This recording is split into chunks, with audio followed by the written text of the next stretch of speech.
Fighting. I can't think of a more beautiful way for two characters to interact. Punching and kicking, shooting and stabbing. Fighting is like dancing, so graceful, so elegant. You have to be fluid and rhythmic, full of concentration, but it's also full of self-expression, and that's why I can't stop talking about it. This video is technically a part 2, but honestly, you don't need to watch the first one to understand this one. Just go watch that video after you're done with this video. That'd be much appreciated. But enough of that, let's talk about more ways you can write and draw fighting.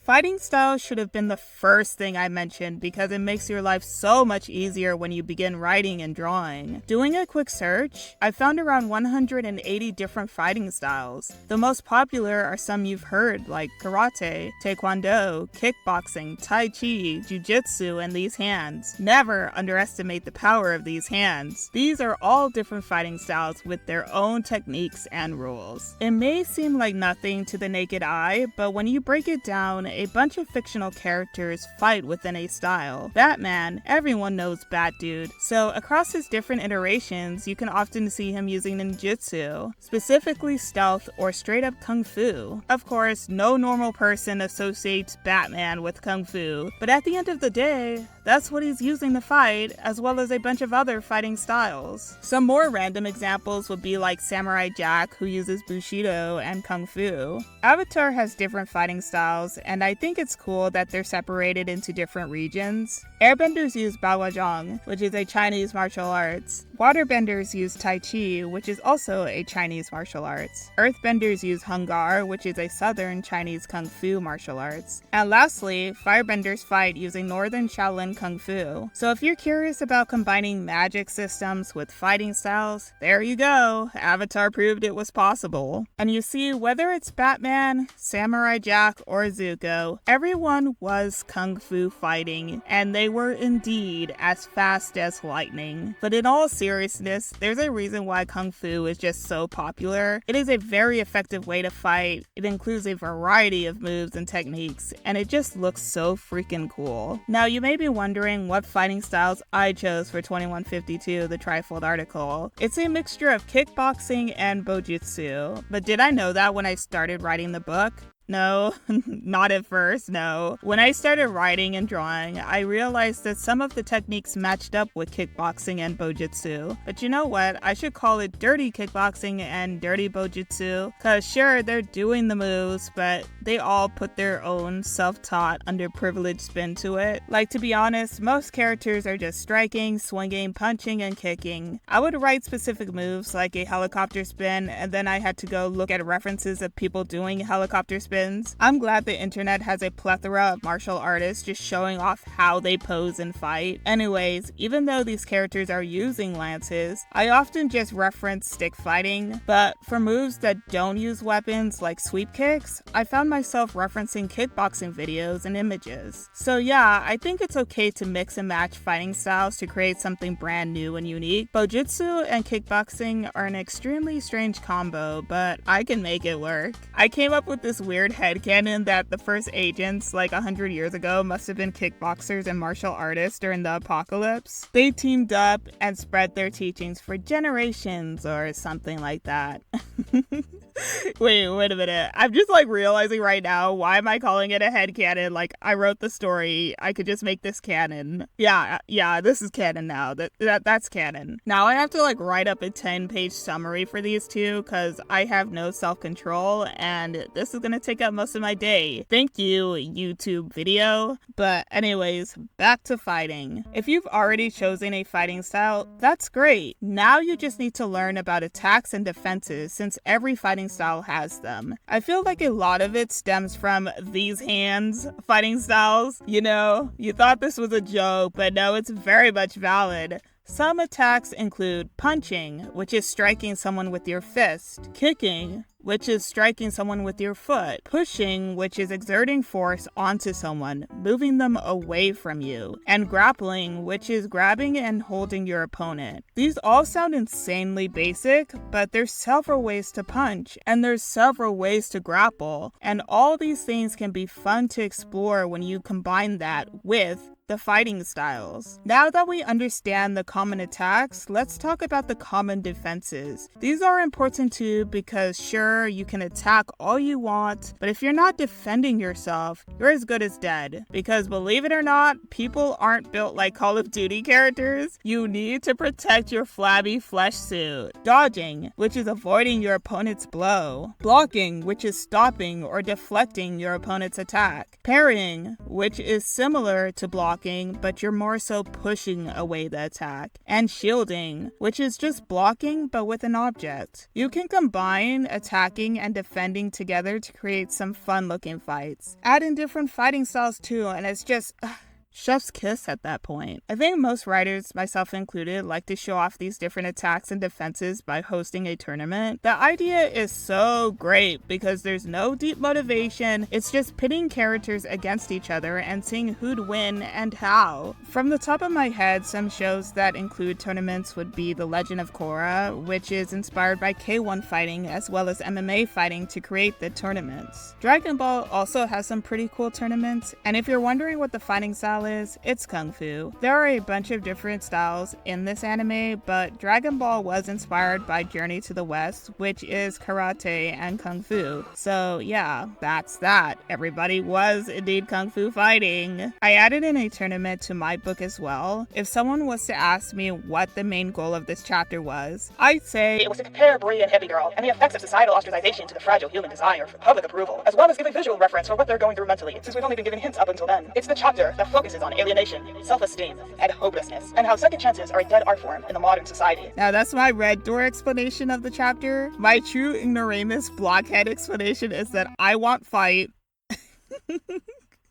And I want fight now. So I threw some characters in the ring, and that's how we got to this chapter. I think tournaments are a great way to show characters' power levels. Tournaments also have rules in them, and as we talked about morality in the past, it can 100% apply to a competition. Whether someone chooses to play by the rules or break them says a lot about how they approach fighting. In the last video, I mentioned that Hippie Girl cheated by using a modified lance that was heavier than her opponents, since she lacks skills but she has a fair amount of strength. What I failed to mention is that basically everyone else was playing unfairly. They were taunting her, spewing accusations that were pretty much hearsay and lies. It may not seem like a big deal, but there's a reason why taunting is banned in most sports. Things can get really ugly, really dangerous, really quick, and really fast. Just thinking of Apollo in Rocky IV, he didn't have to do all that.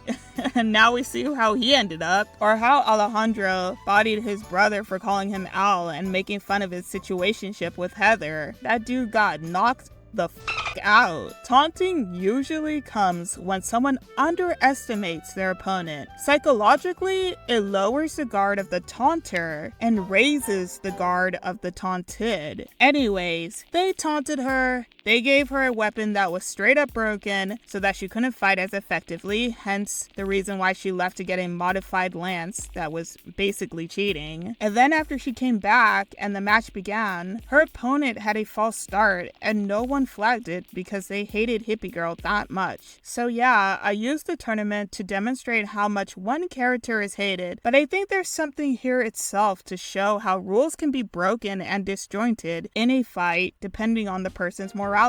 I think most people want to believe that fighting in general has no rules, but you know what? It does. There's a right and wrong way to do anything, but instead of thinking of it as rules, think of it as the results of an action, and certain actions can lead to certain consequences.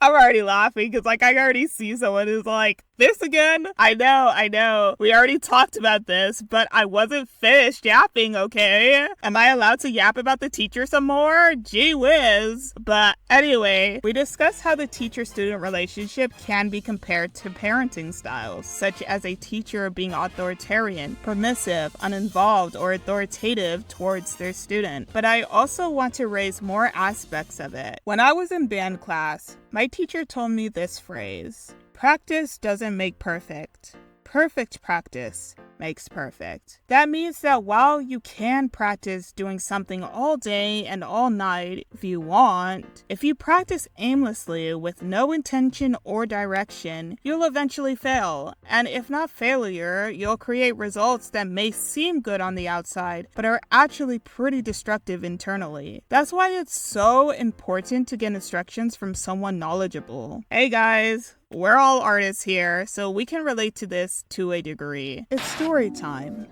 One Auntie Rose. Like, for a short stint in my artist life, I didn't know how to group layers in Procreate. So anytime I needed to animate, I'd toggle animation assist on and off, slowly merging my layers together. In the speed paint that I'm showing you right now, you can see that I was truly suffering, praying for a miracle, because I couldn't even see my animation. I just had to color it all one by one and go off pure vibes. Do you know how hard it is to animate on vibes? I even contacted customer support because I was so confused. And I'm sure Joe had the purest intentions with this detailed step-by-step, but I was still confused after this. I needed a visual reference, and that's what I was hoping would be sent, but no, I just got more confused. One day, I was stalking someone's highlights and saw in real time how to group layers. That's all I needed, and you bet I went straight to her DMs and thanked her. This simple thing saved me so much pain and so much suffering in the long run. And it's just so funny to look back because, like, you're probably thinking, oh, Maddie, you freaking idiot. How did you not know how to group layers?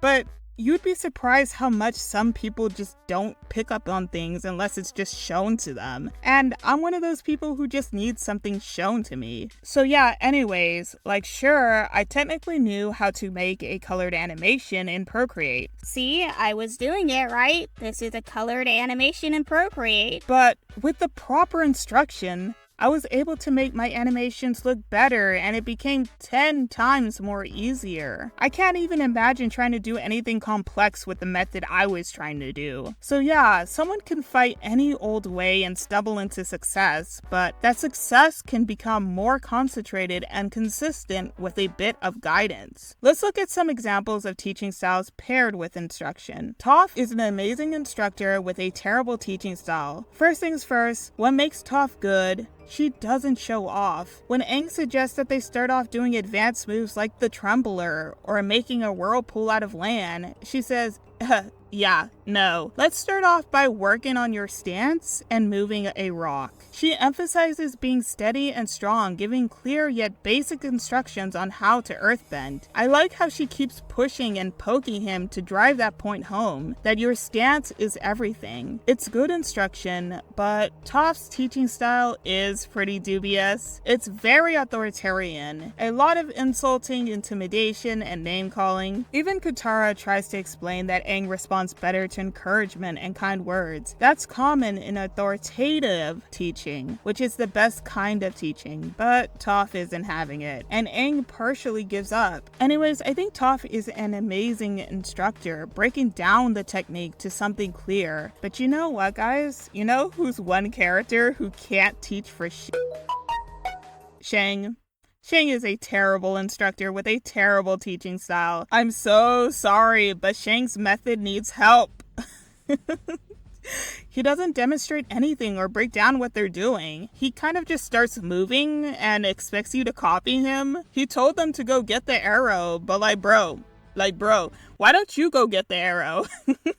He hasn't demonstrated once that he was able to do so, so of course that's going to be demotivating if they haven't seen a logical way to do it. And don't get me wrong, there is no doubt in my mind that this dude can fight. The way he flips and does bojutsu like an absolute Chad. But just because someone is good at something doesn't mean they can teach. Those are two different things. Even Chifu says that they should get someone who is more experienced, but no, his father thinks he could do it, so all of a sudden this guy is a captain with no experience. Shang is a nepo baby, and I hate to slander Shang because he's so hot and he is so sexy, but it's so true, he can't teach. At least pushing Aang around had a purpose in reinforcing the stance thing. Here, grabbing the shirt, there's absolutely no reason to do that. That's just intimidation. Why would you want to intimidate your student? He's authoritarian authoritarian, like Toph, but without the teaching skills to back it up. He insults them, calling them girls and saying that they're a sad bunch, a spineless, pale, pathetic lot.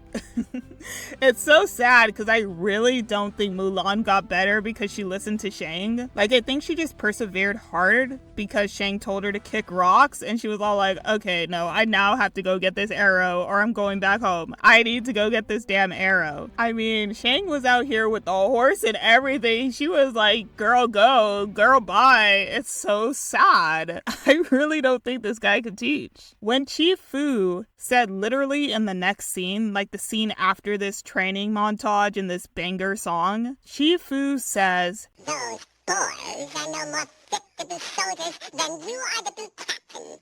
Once the general reads my report, your troops will never see battle." I 100% believe him. Like, not to side with the antagonist of the freaking movie, but Chi Fu was spitting facts. They are not ready. And you know what, guys? It's like that analogy that I was mentioning with the Procreate animation. Like, sure, this looks good. No one would know under the surface that I was suffering and doing it the wrong way and all this mess. But you know what? There's some issues afoot. And just like how this only appears to look good, this also appears to look good. And deep down, there are some issues afoot. Cause Jordan never did that move. Shang can't teach, but you know who I think is a pretty decent teacher? Pearl. Pearl is an amazing instructor with an amazing teaching style. I will preface though that Pearl has some mental issues going on, like clear PTSD that affects the way she trains Connie, but I'll say this with my full chest that Pearl is an all-around good teacher. She starts off with the basics, just like how Toph tells Aang to focus on his stance. Pearl tells Connie, first and foremost, before anything, that everything begins with her stance, to keep her stance wide, to keep her body lower, and it's much clearer than being as swift as a coursing river or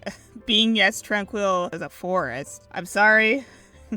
I said I'd stop the Shang slander, but the more I analyze this man, the worse it gets. Anyways, Pearl gives clear instructions, and while Toph and Shang are authoritarian with their teaching style, Pearl is more authoritative. She does correct Connie, telling her to concentrate and keep her eyes on her, but there's no name calling like Twinkle Toes. And yes, I'm aware that's a nickname now, but back then, Toph was insulting Aang. And there's also no name calling folks, calling them spineless, pale, pathetic lots. All her reprimanding, I'm talking about Pearl now, all of that Pearl reprimands consists of concentrate, keep your eyes on me, put your whole body into it, and don't you want him to live? This is obviously her PTSD speaking, but even that phrase isn't an insult. She's not insulting her. Pearl is good at giving compliments, saying that Connie is making good progress and using phrases like good and excellent when Connie improves. The most Shang does is smile, and the most Toph does is nod. And sure, that's okay, but verbal affirmations are much stronger than non-verbal affirmations. And I want to emphasize real quick that being nice doesn't make you a good teacher. That vast majority of my high school teachers were very nice people, very sweet people, but they couldn't instruct for crap. And my grades suffered for that. No, nice and mean is not the issue here. The issue was that the teaching style was demotivating their students. And that's why it wasn't working right off the bat. Be authoritarian all you want, but different people respond differently to things, and not everyone reacts well to authoritarian teaching. However, most students can respond well to clear instructions, encouragement, and reprimands that focus on the technique and not the students' characters. That's why I think Pearl gets the first place medal here. And though it's obviously terrible for her to teach her student that she should die for someone, I'll just say that she wasn't teaching anything that she wasn't doing herself. She practiced what she preached, and when it was brought to her attention that Steven and Connie wanted to fight together, she snapped, she stonewalled, but at the end of the day, she had an open mind about it, which is a reasonable response. But you know what? That's a good teacher. You want to know who's a worse teacher than Shang? Uh-oh! It's about that time again. Time to bully Lisha in a segment because she can't teach for crap time. But yeah, I wrote Lisha to be a bad instructor with a bad teaching style, but here's the twist. While Shang at least was skilled, Lisha can't fight. She's just terrible. Only slightly being more skilled than her student. She failed her junior agent exam a bunch of times, and when it came to the final agent exam, she only passed it by a point. You know what? Let's just read her bio since that explains things better than I can even attempt to try to explain anything. Agent Lisha stands for justice and helping others in the most unconventional way possible, by being tough. At least that's what she calls it. After barely passing her agent exam by a single point, she now spends her time patrolling the empty streets of City 2, wishing for some kind of excitement to prove that she's the most serious, legitimate, and determined agent out there. So yeah, we can see that the teacher is a misguided nut, but it doesn't end there. Another excerpt from chapter 18 shows Darren congratulating Jolene on passing the exam. He mentions that Lisha was so jealous of Jolene's score that she went crazy, slammed the door, and stormed off. This character is filled with so much jealousy and insecurity on her ability to fight. Just like how Pearl's PTSD allowed her to make some questionable choices while teaching Connie, I can say that Lisha's low self-esteem bleeds into how she teaches Gioni. She's hard on Gioni because she's hard on herself, and that's super destructive. Earlier, I brought up the idea that practice doesn't make perfect. Perfect practice makes perfect, and that applies to Lisha and Gioni. Lisha is known to be a lackluster fighter and a lousy shot. Now that she's supposedly training Gioni, guess who else becomes a lackluster fighter? Exactly. It's the blind leading the blind. It's only until she's shown how to do it correctly that she gets better. One of my favorite scenes from one of my favorite movies comes from Pocahontas.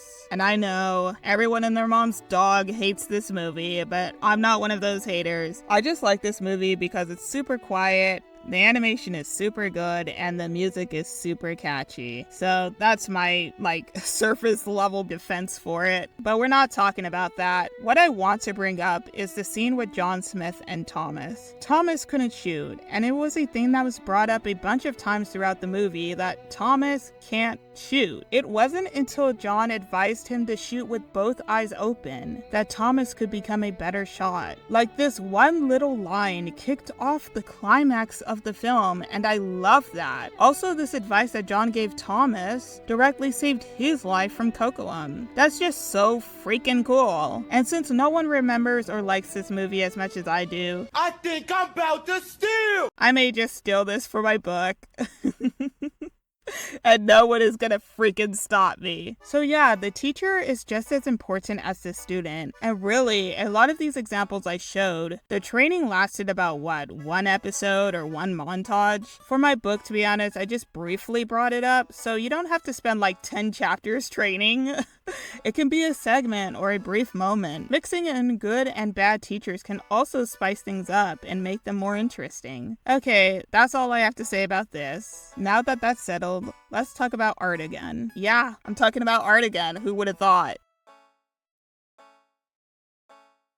In the first video, we discussed character animation and art, so again, check out that video once you're done here, but for now, let's discuss another piece of the puzzle that is just as important, the background. And I know, a lot of people would rather draw their character in the void to be alone forever doing whatever, but here's the secret. It's easier to draw backgrounds for a character fighting than a character standing still in place, and I'll prove it to you. First, we have the speed lines. You can't go wrong with that. If your character is running, flipping, jumping, attacking, or doing whatever, just draw lines going the opposite of their direction, and you'll be good. It's like you're drawing out the wind. It shows that the background is moving from behind without actually having to draw the background. Here's an example of speed lines that I've drawn. I also tend to blur the background to emphasize the speed lines more, to show that they're moving fast. Speaking of not drawing the background, just add a color card. It's just a solid color with some moving details. I've just straight up added gradients to the scene or just added a blank color card. It's not only the greatest way to put more focus on the character's emotions and the character's actions, it can also do a lot more in terms of storytelling. If you're wondering, some colors do signal certain types of emotions, but popular colors are typically warm colors because they are the easiest way to show someone that that the emotions are heating up, or they're just over exaggerating. Both are valid. And if you're like, no, I want to draw the background. No blurring, no color cards, no speed line, just an actual background. You and I may get along because I also like to just draw the background. The first tip is to visualize the space in a 360-degree view. You need to think of the X, Y, and Z axis. You also may be able to get away with just doing the X and Y, but ideally, you want to know what's around you. And if your character is falling, you need to know what's above and underneath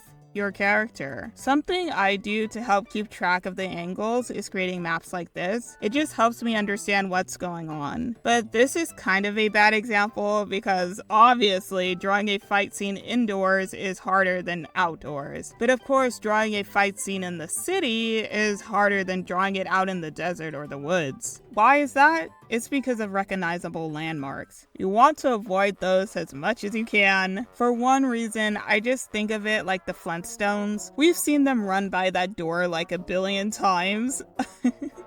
And that's why the scene and scenes similar to it often get clowned on, because you don't want people looking at the background and wondering if they're running in a circle or if something's teleporting. Like, if you can have your characters fight in an environment that is a bit open in terms of space, with environments that are less distinguishable, like forest trees and sandy beaches and sandy deserts, your hands and wrists will thank you. But yeah, that's all I have to say about backgrounds. For sure, reference your favorite piece of media, whether it's a comic or a cartoon, to get more of an idea of what backgrounds to use and when. Now, let's go back to talking about writing.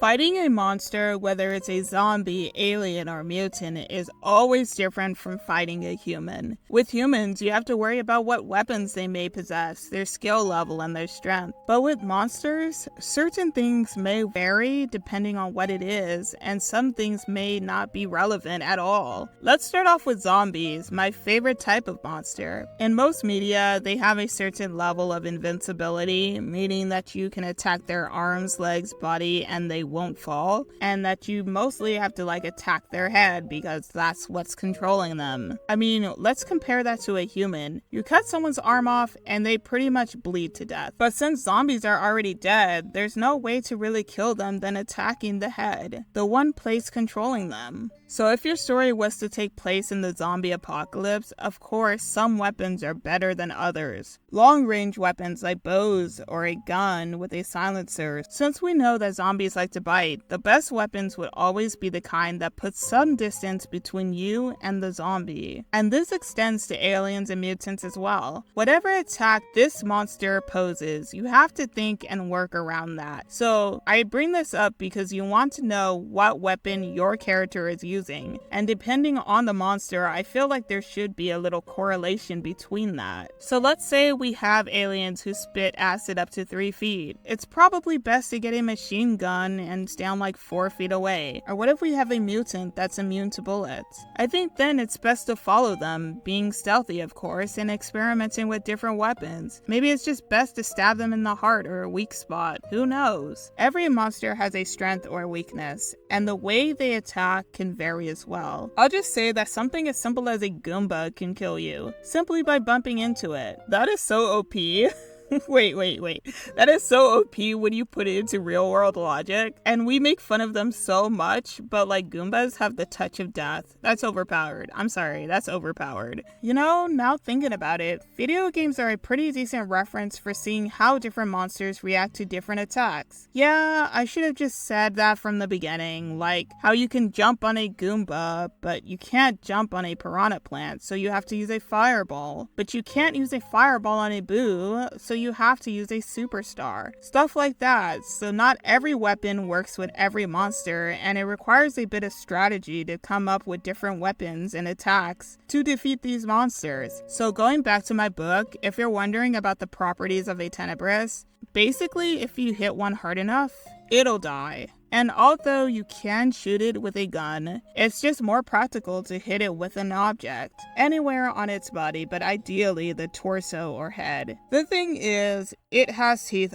all over its body, and if you're bit, it can turn your skin rock-like with cracks. And with even more severe cases, the bites can disintegrate the limbs or body parts. But yeah, when it comes to the Tenebris, you wouldn't fight it like you would a human. And that's why I ended up choosing kickboxing and bojutsu. Because if the Tenebris' weakness consists of hard blows that requires momentum, well then of course it's better to punch a Tenebris with your fist or cross-strike it with a bow compared to, like, I don't know, stabbing it with a knife or using a bow and arrow. Like, it's possible, just not as effective. Okay, so yeah, we have another extremely long video, but you know what? I hope this helped you learn how to draw and write fighting OCs. I think I've covered everything there is about fighting, so if you haven't seen part 1, I'll link that below. Let me know if you have any characters who fight. What are their powers? Who are they fighting? And what's their motivation? I'm curious to hear it all. Oh, please tell me their fighting style. Please, I want to know. I want to see if we can beat out Kung Fu. I'm so curious. I want to know that too. But for now, I think that's all, guys. I think that's it. That's the video. If you're interested, check out my book 2152, The Trifold Article. It's both animated and illustrated, sci-fi and adventure. I talked a lot about this book in this video because there is a bunch of fighting coming up and I'm so excited for that. I just released chapter 10, so that's fun. Sorry that took forever, but I can't wait to animate more fights in the future. Anyways, stay tuned. I have a lot coming, but that will be linked below as well as the newsletter. I also have a Discord for artists and writers that'll also be linked below. Like and subscribe and whatever, that is much appreciated. Have fun while creating today, and I'll see you guys later!